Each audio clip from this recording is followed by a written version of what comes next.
আল্লাহ sequence দিলেন নারী থাকবে ঘরে, পুরুষ বাইরে। আমরা উল্টায় ফেলছি, এখন আমরা থাকি ঘরে, নারীরা চলে গেছে বাইরে। এজন্য জ্বালা যন্ত্রণা ফ্যামিলির ভিতরে বেশি না কম? আমি বলে থাকি যে নারীরা দুই জায়গায় খুব বেশি যায়, হুমড়ি খেয়ে পড়ে। এক যায় বাজারে, দুই যায় মাজারে, ঠিক কিনা?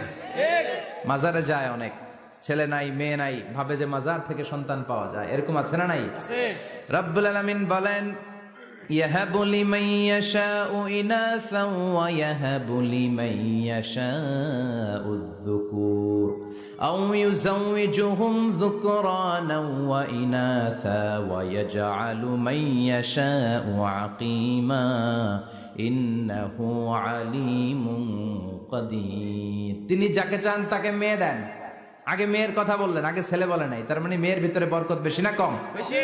আল্লাহ যাকে চান তাকে মেয়ে দেন, আল্লাহ যাকে চান তাকে ছেলে দেন, আবার যাকে চান তাকে ছেলেও দেন মেয়েও দেন, আবার যাকে চান তারে ছেলেও দেন না মেয়েও দেন না। তিনি কে? আল্লাহ। এজন্য চাইতে হবে তার কাছে, মাজারে যে চাওয়া যাবে না। আমার বোনেরা খবরদার, খবরদার, খবরদার, মাজারে যে কিচ্ছু যাবেন না। মাজারে তো আপনাদের যাওয়ারই দরকার নাই, কারণ নারীদেরকে কবরের সামনে যে কবর জিয়ারত করতে নিষেধ করেছেন মুহাম্মদ সাল্লাল্লাহু আলাইহি ওয়াসাল্লাম। কারণ নারীরা দুর্বল চিত্তের অধিকারী হয়, রক্ত দেখলে ভয় পায়, পায় না? আমরা ভয় পাই, আমরা তো জবাই করি, আমরা কুরবানির সময় আল্লাহু আকবার, রক্ত দেখলে আমরা ভয় টয় পাই না। নারীরা রক্ত দেখলে ভিড়কে ওঠে, ওরা ভয় পায়। এজন্য পৃথিবীর কোন দেশের সেনাবাহিনীর প্রধান, চিফ ইন মিলিটারি, আপনি নারী দেখাতে পারবেন না। পৃথিবীতে এতগুলো দেশ, কোন দেশের সেনাপ্রধান নারী আছে? থাকলে আমারে জানান। কারণ এই ডিসিশনগুলো নিতে হলে অনেক বড় মাথা লাগে, অনেক সাহস লাগে, কিন্তু নারীরা রক্ত দেখলে ভয় পেয়ে যায়। সুবহানাল্লাহ পড়েন। কি ব্যালেন্স আল্লাহ করে দিলেন। এই জন্য খবরদার, মাজারে যে কিছু চাওয়া যায় না। মাজারে পড়ে থাকা ব্যক্তিটা আপনার মতোই ব্যক্তি। আল মাইয়িতু ফিল কবরি কাল গারিকু ফিল বাহরি। সাঁতার না জানা ব্যক্তি সাগরে পড়ে গেলে যেমন অসহায়, কবরে চলে গেলে মানুষ তেমন অসহায়, সে কিচ্ছু দিতে পারে না। বরং আপনি কবরের সামনে যে দোয়া করে তারে কিছু দিয়ে আসবেন, ঠিক কিনা? কথা বুঝতেছেন? এজন্য মায়েরা বোনেরা আবারও বলি, খেয়াল করে শুনবেন, মাজারে যাওয়া যাবে না, মাজার কেন্দ্রিক হওয়া যাবে না। চাইতে হবে কার কাছে? দিতে পারে একজন, তিনি কে? কেউ যেটা দেখে না দেখে কে? কেউ যেটা শোনে না শোনে কে? কেউ যেটা পারে না পারে কে? এজন্য চাইবো কার কাছে? 24/7 সবসময় দেওয়ার জন্য ধন ভান্ডার নিয়ে তিনি প্রস্তুত, কিন্তু আমরা চাই না। এজন্য মায়েরা যারা এতদিন মাজার কেন্দ্রিক ছিলেন, এই অভ্যাসকে আপনারা পাল্টে ফেলেন। মাজারেও যাবেন না, বাজারেও যাবেন না। জরুরি প্রয়োজনে হিজাব মেনটেন করে বাজারে যাওয়া যেতে পারে, কিন্তু এই কাজটা মূলত পুরুষদের। কাদের কথা বলেন? এজন্য আল্লাহ বললেন ওয়াকারনা ফি বুয়ুতিকুন, নারী তোমরা ঘরে থাকো। কিন্তু ঘরে না থেকে এখন বাজার কেন্দ্রিক, মাজার কেন্দ্রিক, ঘরে থাকতে চায় না। ঘরেই যে আল্লাহ কত দায়িত্ব দিয়েছে নারীদের। এক একটা ঘর এক একটা ফ্যামিলি, এক একটা ফ্যামিলি এক একটা ইনস্টিটিউশন, প্রতিষ্ঠান। আর এই প্রতিষ্ঠানের এমডি, ম্যানেজিং ডাইরেক্টর হচ্ছে এক একটা মহিলা। চিল্লা এখন ঠিক কিনা? রব্বুল আলামিন নারীদেরকে ঘরের এমডি বানালেন, বাড়ির এমডি, ম্যানেজিং ডাইরেক্টর। অনেক কিছু ম্যানেজ করতে হয়। ফুড ম্যানেজমেন্ট জানা লাগে, কুকিং ম্যানেজমেন্ট জানা লাগে, রেয়ারিং আপ দ্য চিলড্রেন জানা লাগে, ডিপ্লোমাসিও জানা লাগে। কেমন করে রান্না করবে এটা জানতে হয়, কেমন করে ঘরকে ক্লিন রাখবে জানতে হয়, কেমন করে ছেলে মেয়েকে লালন পালন করতে হবে জানতে হয়, কেমন করে স্বামীর মন জুগিয়ে শাশুড়ির মন জুগিয়ে চলতে হয় সেটাও জানতে হয়। এটার বলে ডিপ্লোমাসি। কূটনৈতিক জ্ঞান না থাকলে আরেক বাড়ির মাইয়া নতুন এক বাড়িতে যাইয়া সবার সাথে মিলেমিশে চলতে পারে? কথা কন।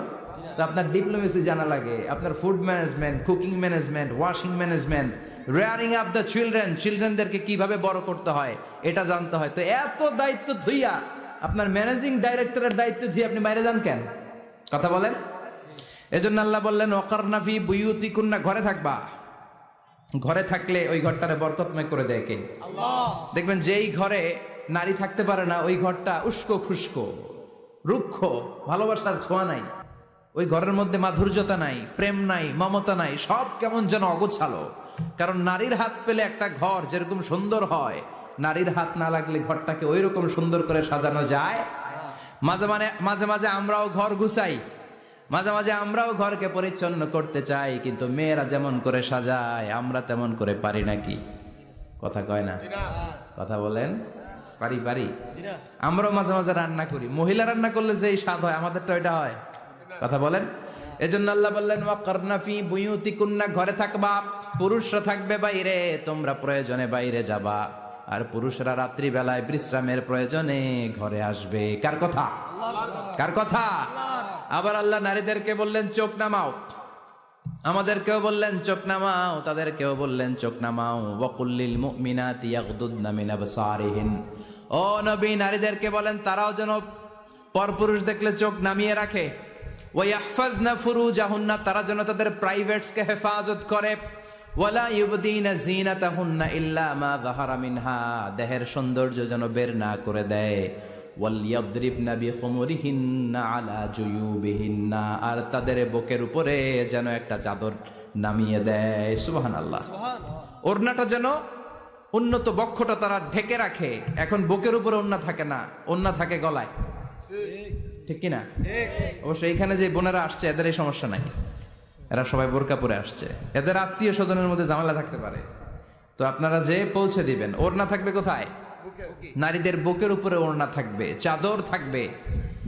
গলার মধ্যে ওড়না রাখার জন্য বলা হয় নাই। ওয়ালিয়াদরিবনা বিখুমুরিহিন্না আলা জুয়ুবিহিন্না, বুকের উপরে রাখো, নিজেকে ঢেকে রাখো, হেজাব করো। হেজাব করলে নারীর মর্যাদা বাড়িয়ে দেয় কে? সম্মানিত বোনেরা, নারী স্বাধীনতার কথা যারা বলে টেলিভিশনে, এগুলো শুনে আপনারা ভড়কে যাবেন না, এগুলো শুনে আপনারা পাগল হবেন না। মনে রাখবেন হেজাব আপনার অধিকার, হেজাব নারীর অধিকার, এটা নারীর সৌন্দর্যের প্রতীক, হেজাব নারীর আভিজাত্যের প্রতীক। হেজাব নারীর সৌন্দর্যের প্রতীক, আভিজাত্যের প্রতীক, তার রূপের প্রতীক, এটা তার অধিকার। চিৎকার করে বলেন ঠিক কিনা? কেমন করে হেজাব দেহ থেকে সরাতে হয়, কেমন করে দেহ থেকে কাপড় নামানো যায়, এটা হইল শয়তানের মিশন। এটা কি? শয়তান যখন নিষিদ্ধ ফল সাইয়েদনা আদম আর হাওয়া আলাইহিস সালামকে খাইয়ে দিল, সাথে সাথে জান্নাতের কাপড় পড়ে গেল। জান্নাতেও কাপড় খুলে দিল, দুনিয়াতেও খুলে, ঠিক কি না? শয়তানের মিশনই এইটা, কাপড় যত কমানো যায়, কাপড় যত কমানো যায়। এজন্য খবরদার, আপনারা অনেক সম্মানিতা, খেয়াল রাখবেন পৃথিবীতে যে জিনিসের মর্যাদা যত বেশি, সম্মান যত বেশি, যেটা যত বেশি দামি, ওইটা তত বেশি প্যাকেটের ভিতরে থাকে, ঠিক কিনা? ঝিনুকের ভিতরে থাকে মতি, মতি খোলা থাকে না। স্বর্ণ অলংকার, স্বর্ণের দোকানে যখন যাবেন দেখবেন শাটারের সামনে এত বড় বড় তালা, অন্য দোকানে এত মোটা তালা নাই। আবার যেখানে গ্লাস ফিটিং করা স্বর্ণ রাখা হয় ওইখানেও কয়েকটা লকার সিস্টেম আছে না নাই? ঘরে যখন আমরা অর্নামেন্টস রাখি, গহনা রাখি, ঘরের সবচেয়ে গোপন কক্ষের ভেতরে, গোপন আলমারির ভেতরে, গোপন সিন্ধুকের গোপন ড্রয়ারের ভেতরে কয়েকটা তালা মেরে স্বর্ণ রাখি। জোরে কোন ঠিক কিনা?